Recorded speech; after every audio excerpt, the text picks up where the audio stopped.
अस्सलामुअलैकुम सामीन। 29 सफ़रुल की तारीख़ शुरू हो चुकी है। 15 सितंबर है। ख़बर का उन्वान है लीबिया में सैलाब की सूरत हाल बहुत ही नाजुक, जहाँ बहक होने वालों मरने वालों की तादाद 11,000 से ज़्यादा हो गई है। यूँ तो ये भी बताया गया था कि 1000 लोग लापता हैं और इस तरह मरने वालों की तादाद का हिंसा बढ़ सकता है। ये तादाद 20,000 को पार कर सकती है।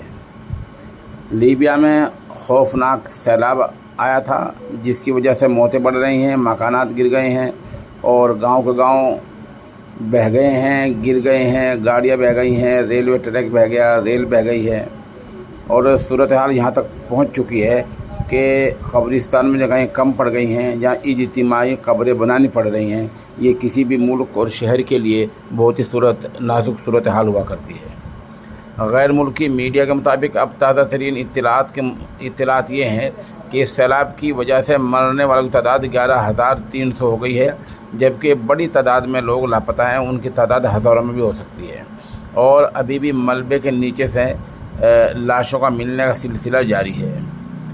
वहाँ समंदर के किनारे वाले जो किनारे पर शहर है दरना के मेयर के मुताबिक समंदरी तूफ़ान की वजह से ये दरना शहर मुकम्मल तौर पर बर्बाद हो गया, तबाह हो गया है।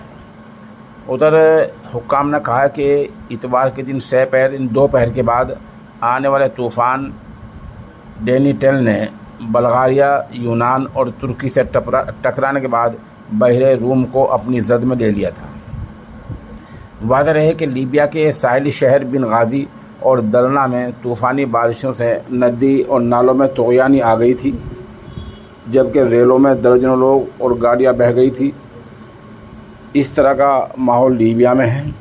आप दुआ भी करें कि अल्लाह ताला अमन व अमान कायम फरमा दे और उन लोगों को तबाह और बर्बाद होने से बचा ले। जैसा कि मैंने बताया कि वहाँ की मीडिया में ये रिपोर्ट आ रही है कि लीबिया में सरकारी सतह पर इज्तिमाई कब्रें बनाने का नंबर आ गया है। कब्रिस्तान थोड़े पड़ गए हैं, लाशें ज़्यादा हो गई हैं, तो कब्रें इज्तिमाई बनाई जा रही हैं, जिसका मतलब ये होता है कि एक एक कब्र में गुंजाइश के मुताबिक कहीं लाशों को, कहीं मैयतों को दफनाया जा रहा है।